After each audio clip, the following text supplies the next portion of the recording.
Hello friends, welcome to all of you. तो जैसा कि पिछले वीडियो लेक्चर्स में हमने इंग्लिश ग्रामर में पैसिव वॉइस के तहत इम्पेरेटिव सेंटेंस के वाक्यों को पैसिव वॉइस में बदलना सीखा था। और आज के इस क्लास में हम लोग इम्पेरेटिव सेंटेंस कुछ वाक्य दिए गए हैं और ये ऐसे वाक्य हैं जो ऑलरेडी बोर्ड एग्जाम में पूछे गए वाक्य हैं, सेंटेंस हैं। तो हम इन वाक्यों को पैसिव वॉइस में बदलेंगे और आई होप कि इनमें से कोई क्वेश्चन आपके आगामी बोर्ड परीक्षा में, जो कि इंटर वालों का 24 तारीख को है, उसमें पूछे जा सकते हैं। तो इस वीडियो को बहुत ही ध्यान से पढ़ देखिए।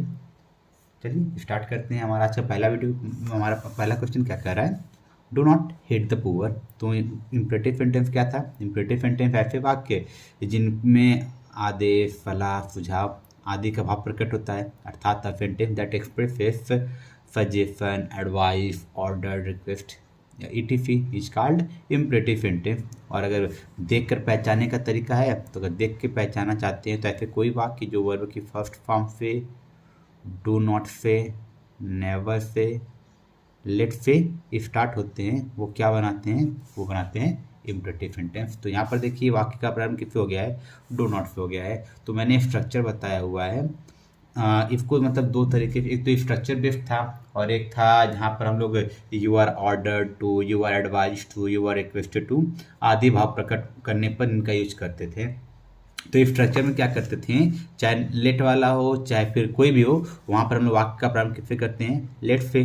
पैसे बनाते में तो लेट खुद से लिखेंगे और लेट के लिखने के बाद क्या लिखते थे? वाक्य में आए हुए ऑब्जेक्ट को। तो ऑब्जेक्ट यहाँ पर क्या है? The poor. तो ये क्या जाएगा? Let the poor. और यहाँ पर देखिए किसका प्रयोग किया गया है? डू नॉट का प्रयोग किया गया है। तो इस केस में हम लोग डू को हटाते हैं और नॉट का प्रयोग करते हैं और उसके बाद भी लिखते हैं let the poor not be. और वर्ब की कौन फॉर्म होती है? Third form. तो हेड का थर्ड फॉर्म क्या आ जाएगा? हेटेड। तो स्ट्रक्चर अगर आपको नहीं याद है तो मैं आपको स्ट्रक्चर दोबारा बता देता हूँ। मैंने दो स्ट्रक्चर आपको बताया हुआ था। स्ट्रक्चर क्या क्या था? अगर मैं यहाँ पर साइड में लिखूँ, जब वर्ब की फर्स्ट फॉर्म से प्रारंभ होता था तो ऐसे वाक्य को चेंज करने के लिए हम लोग स्ट्रक्चर प्रयोग करते थे लेट का, उसके बाद ऑब्जेक्ट का, उसके बाद क्या लाते थे हम लोग? बी लिखकर वर्ब की थर्ड फॉर्म का प्रयोग करते थे।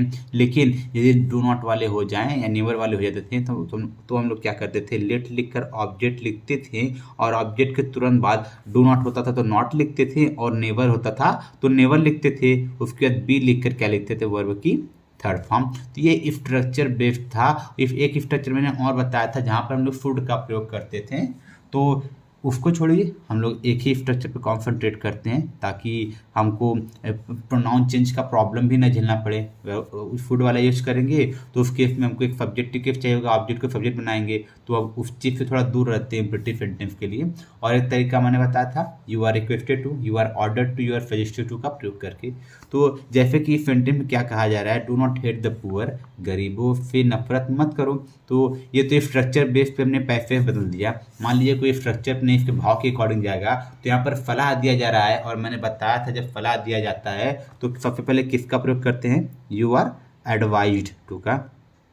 You are advised. देखिए टू भी आता है लेकिन ये निगेटिव है तो इसलिए डू हट जाएगा और यहाँ पर क्या लिखेंगे? Not to. You are advised not to. अब जैसे डू के साथ ये नॉट भी हटाएंगे क्योंकि नॉट यहाँ पर हमने लिख लिया है तो डू नॉट हट गया। अब ये जो पूरा हिस्सा बच रहा है, इस पूरे हिस्से को टू के बाद लिख लेंगे तो ये क्या जाएगा? You are advised not to hate the poor. तो ये हमारा सेंटेंस हो गया जिसको हमने चेंज कर लिया है पैसिव में कि दो मेथड पे, एक स्ट्रक्चर बेस्ड और एक इसके सेंस के आधार पर। तो इस तरह बढ़ते हैं अगले सेंटेंस की तरफ। ये जो बहुत ही ज़्यादा इंपॉर्टेंट क्वेश्चन है, इसको 2007, 2009, 13, 20 के एग्जाम में पूछा गया है और मुझे पूरी उम्मीद है कि इस बार के बोर्ड एग्जाम में या किसी न किसी सेट में इस क्वेश्चन को जरूर पूछा जाएगा। तो देखिए ये क्या कहा जा रहा है? Do this work just now. तो इस सेंटेंस को जब हम लोग पैसिव में चेंज करेंगे, स्ट्रक्चर फॉलो करेंगे, तो सबसे पहले लेट लिखेंगे। चलिए लेट लिख लेते हैं। यहाँ पर आ गया हमारा सबसे पहले लेट। अब लेट के बाद हमको लिखना होता है ऑब्जेक्ट। यहाँ पर ऑब्जेक्ट क्या है? This work. तो हम लिख लेंगे लेट दिस वर्क। उसके बाद बी लिखना होगा तो बी लिखेंगे और वर्ब की कौन फॉर्म? Third form. तो डू का थर्ड फॉर्म क्या होता है? डन। तो हो गया done. Let this work be done. अब बचा क्या है? Just now. तो यहाँ पर लिख लेंगे जस्ट और ये नाउ। ये हो गया। अब मान लीजिए हमको क्या यूज करना है, हमको स्ट्रक्चर नहीं फॉलो करना है, हमको इसके भाव के अकॉर्डिंग जाना है, इसके अर्थ के अकॉर्डिंग। तो क्या कहा जा रहा है, यह काम तुरंत करो। तो ये कौन सा भाव प्रकट कर रहा है, आदेश का भाव प्रकट कर रहा है। तो जब आदेश का भाव प्रकट कर रहा है सबसे पहले क्या लिखेंगे, यू आर ऑर्डर्ड।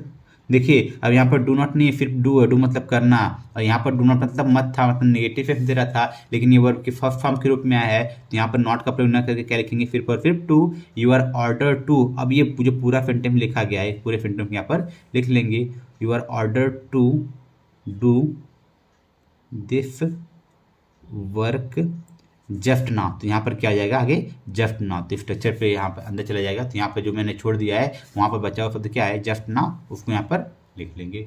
तो आई होप आपको ये दोनों तरीके समझ में आए होंगे इन सेंटेंसेज के। इसी के साथ बढ़ते हैं अगले सेंटेंस की तरफ। तो अगले सेंटेंस में क्या कहा जा रहा है, मात्र दो शब्द हैं, हेल्प हिम, उसकी सहायता करो। जब इसको चेंज करेंगे पैसिव में तो स्ट्रक्चर ही फॉलो करते हैं। तो स्ट्रक्चर में सबसे पहले क्या लिखेंगे, लेट। अब क्या लिखेंगे, ऑब्जेक्ट। देखिए अब स्ट्रक्चर क्या कर रहा है कि लेट के बाद क्या लिखना होता है, ऑब्जेक्ट लिखना होता है। तो लेट लिखनी है, अब हम लोग लिखेंगे ऑब्जेक्ट। ऑब्जेक्ट क्या है, हिम, तो क्या लेट हिम। अब खुद से क्या लिखेंगे, बी। यहाँ बी आ गया है और वर्ब की फर्स्ट फॉर्म यहाँ पर है, उसको किस में चेंज कर देंगे, वर्ब की थर्ड फॉर्म में। तो हेल्प का थर्ड फॉर्म क्या होता है, वो होता है हेल्प्ड। तो इस प्रकार हमने इस सेंटेंस को चेंज कर दिया पैसिव में। बढ़ते हैं अगले सेंटेंस की तरफ। अब बाकी तो अब ये समझ में आ गया हो कैसे you are order to, you are equipped to का प्रयोग करते हैं। बाकी आप बाकी सेंटेंसेज के इस दूसरे हिस्से को खुद से कीजिएगा। अब बढ़ते हैं अगले सेंटेंस की तरफ। अगले सेंटेंस में कह रहा है please keep to the left. अब देखिए यहाँ पर किसका प्रयोग किया गया है, प्लीज का प्रयोग किया गया है। और जब भी प्लीज का प्रयोग किया जाता है तो वहाँ पर हम लोग स्ट्रक्चर को फॉलो नहीं करते हैं, वहाँ पर हम लोग प्लीज के सेंस में प्लीज को रिमूव करते हैं और इसकी जगह क्या प्रयोग कर लेते हैं, यू आर रिक्वेस्टेड टू। तो ये क्या हो जाएगा, यू आर रिक्वेस्टेड टू। अब बचा क्या है, प्लीज के बाद प्लीज को रिमूव करना है, प्लीज के बाद बचा है कीप टू द लेफ्ट। तो यहाँ पर क्या लिख लेंगे, कीप टू द लेफ्ट। तो ये हमने सेंटेंस को चेंज कर लिया है पैसिव वॉइस में, क्योंकि प्लीज वाले वाक्य में हम लोग स्ट्रक्चर को फॉलो नहीं करते हैं, हम लोग क्या फॉलो करते हैं, उसके अर्थ को। और प्लीज हमेशा क्या भाव प्रकट करता है, प्रार्थना का। और प्रार्थना का भाव प्रकट करने के लिए हम लोग वाक्य का प्रारंभ किससे करेंगे, यू आर रिक्वेस्टेड टू का। और जैसे टू लिखेंगे तो प्लीज को हटा करके जो पूरा हिस्सा बचेगा वर्ब के फर्स्ट फॉर्म से लेकर उस पूरे हिस्से को यहाँ पर लिख लिया जाता है। तो ये हो गया इस दिए गए सेंटेंस का पैसिव वॉइस। अब इसी के साथ बढ़ते हैं अगले क्वेश्चन की तरफ। अगले क्वेश्चन में क्या कर रहा है, bring a glass of water, एक गिलास पानी लाओ। तो यहाँ पर ऑर्डर दिया जा रहा है और स्ट्रक्चर भी फॉलो कर सकते हैं। हमारे पास ऑब्जेक्ट क्या है, अच्छा क्या लाओ, तो आंसर क्या मिलेगा, एक गिलास पानी। तो ये पूरा अ ग्लास ऑफ वाटर हमारा क्या बन गया है, ऑब्जेक्ट बन गया है। तो इसको स्ट्रक्चर बेस पे चेंज करेंगे तो ये हो जाएगा लेट। लेट के बाद क्या लिखना है, ऑब्जेक्ट, और ऑब्जेक्ट क्या मिला है, अ ग्लास ऑफ वाटर। तो यहाँ पर लिख लेंगे let a glass of water. अब उसके बाद क्या लिखना होगा, खुद से बी लिखेंगे और वर्ब की थर्ड फॉर्म, और ब्रिंग का थर्ड फॉर्म क्या होता है, ब्रॉट। तो इस प्रकार हमने सेंटेंस को चेंज कर लिया है। आगे बढ़ते हैं अगले सेंटेंस की तरफ। तो अगले सेंटेंस में क्या कहा जा रहा है, open all the doors and Windows, सभी दरवाजों और खिड़कियों को खोल दो। क्या खोल दो, सभी दरवाजे और खिड़कियों को। तो हमको ऑब्जेक्ट क्या मिल जाएगा, all the doors and Windows. तो इसको जब चेंज करेंगे पैसिव में तो सबसे पहले क्या लिखेंगे, लेट लिखेंगे। लेट के बाद ऑब्जेक्ट, ऑब्जेक्ट क्या है, all the doors and Windows. हमने ऑब्जेक्ट यहाँ पर लिख लिया है। इसके बाद क्या लिखेंगे, बी लिखेंगे और उसके बाद वर्ब की थर्ड फॉर्म, ओपन का थर्ड फॉर्म क्या होता है, ओपेंड। तो हो गया हमारा passive voice if given sentence का। तो इसी साथ इस सेंटेंस पे पैसिव हो गया है। अब बढ़ते हैं अगले सेंटेंस की तरफ। तो अगले सेंटेंस में क्या बोला जा रहा है, do not insult the weak. तो देखिए अब किससे प्रारंभ हो गया है, डू नॉट से, तो नेगेटिव सेंस दे रहा है। तो ऑब्जेक्ट क्या हो जाएगा, किसके अपमान मत करो, किसका, द वीक मतलब कमजोरों का। तो हमारा ऑब्जेक्ट हो गया है। तो ये क्या हो जाएगा, लेट द वीक।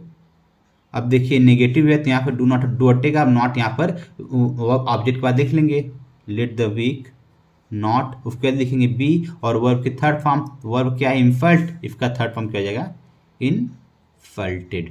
तो इस प्रकार से ये हो गया passive voice if given sentence का। ये क्या हो गया है, let the weak not be insulted. या फिर आप इसको चेंज करना चाहेंगे भाव के अकॉर्डिंग, तो भाव के अकॉर्डिंग इसका क्या हो जाएगा, देखिए गरीबों सॉरी कमजोरों का अपमान मत करो, ये फलाक भाव दे रहा है, तो इसका क्या हो जाएगा, you are advised not to insult the poor sorry insult the weak. ये इसका दूसरा मेथड हो जाएगा।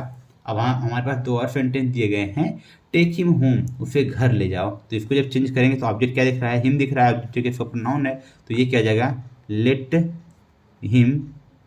अब खुद से लिखेंगे बी, और वर्ब की थर्ड फॉर्म क्या है, टेक, और टेक किस में चेंज करेंगे, वर्ब की थर्ड फॉर्म में टेकन हो गया, और यहाँ पर बचा शब्द क्या है, होम, तो उसको लास्ट में लिख लेंगे home, let him be taken home.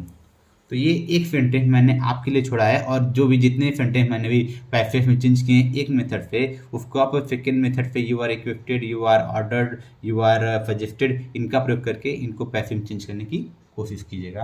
तो ये रहा हमारा इम्परेटिव सेंटेंस के वाक्यों को पैसिव में बदलने का तरीका। मैंने रूल्स पहले बता दिया गया है, उस वीडियो के लिंक को मैंने डिस्क्रिप्शन बॉक्स में दे दिया है, आप चाहे तो वहाँ से उन वीडियोज को भी देख सकते हैं, इसके रूल्स को समझ सकते हैं, और जो भी मेथड्स हैं उनको जान सकते हैं। तो इसी के साथ मैं आज के वीडियो लेक्चर को समाप्त कर रहा हूँ। Thank you.